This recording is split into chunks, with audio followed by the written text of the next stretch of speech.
जैसे कि क्वेश्चन में दिया हुआ है उस तरह से हम फिगर ड्रॉ कर लेंगे और उसके बाद में इस अनुपात को एजी अनुपात जीडी अनुपात फाइंड आउट करेंगे।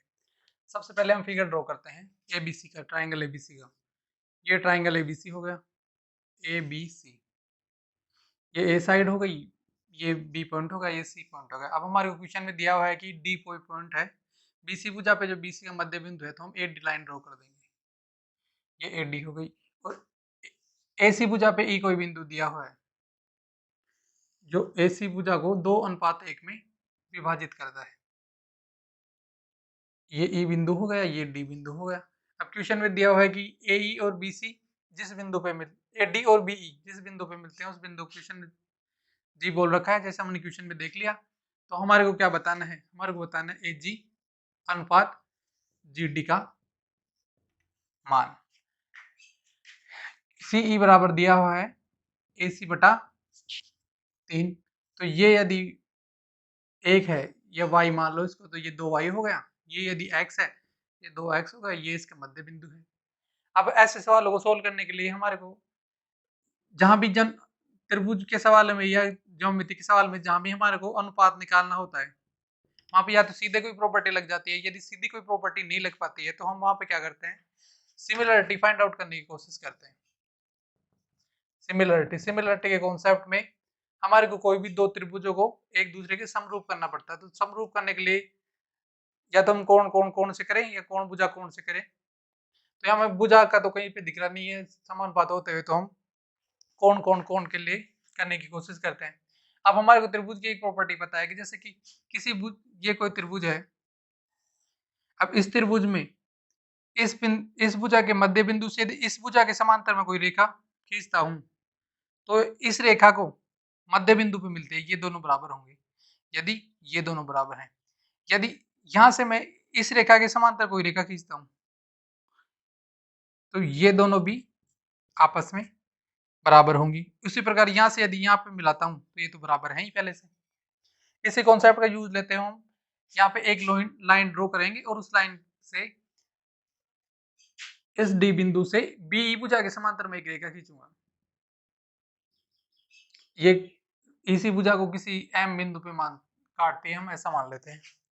तो क्या यहाँ मध्य बिंदु से यहाँ पे मिली है, तो ये दोनों भी बराबर होंगी।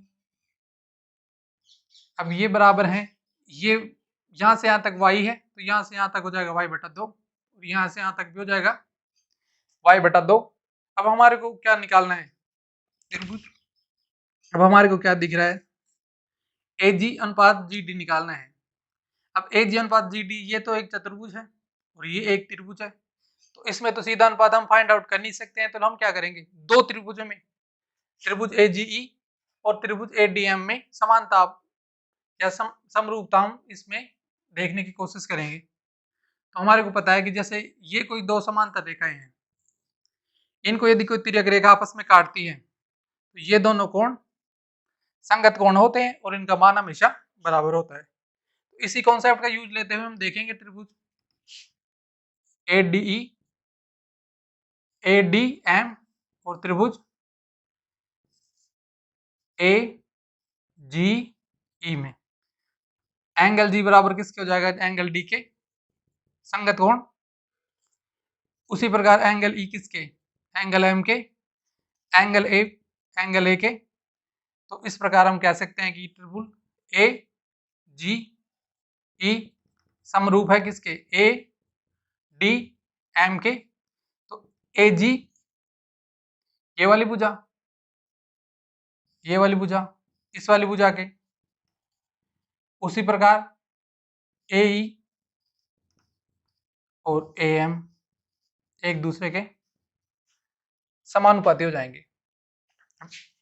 ए ई की वैल्यू हमारे को पता है 2y है और ए एम की वैल्यू 2y प्लस y/2, 4/5। अब क्या दिया हुआ है, ए यदि 4 है तो ई एम कितना हो जाएगा, 1। इसी प्रकार ए जी अपॉन जी डी, बेसिक समानुपात के नियम से हमें पता है ए अपॉन ई एम के बराबर होगी 4:1। ये इसका आंसर होगा समानुपात।